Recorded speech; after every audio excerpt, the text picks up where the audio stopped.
Pakistan stock exchange में कारोबारी हफ्ते के तीसरे रोज बुध को मार्केट में मंदी का रुझान देखा जा रहा है। PSX 100 इंडेक्स 509 पॉइंट्स की कमी के साथ 50,943 पॉइंट्स की सतह पर ट्रेड कर रहा है। आज सुबह से ही मार्केट में मंदी देखी जा रही है। सुबह से अब तक मजमूई तौर पर 287 कंपनियों के हिस्से के भाव का कारोबार हुआ, जिसमें से 125 कंपनियों के हिस्से के भाव में इजाफा, 150 कंपनियों के हिस्से के भाव में कमी, जबकि 12 कंपनियों के हिस्से के भाव में कोई रद्दोबदल वाक़ई नहीं हुआ। मार्केट माहिरीन का कहना है कि मार्केट में उतार चढ़ाव का सिलसिला आइंदा भी जारी रहेगा।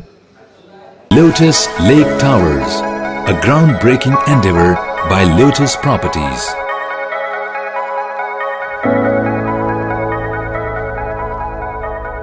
मुल्की, बैनुल-अक़वामी, समाजी, सियासी, तिजारती, सकाफती, तफरीही, मालूमाती और खेलों से जुड़ी हर छोटी बड़ी खबर का मरकज TNN TV।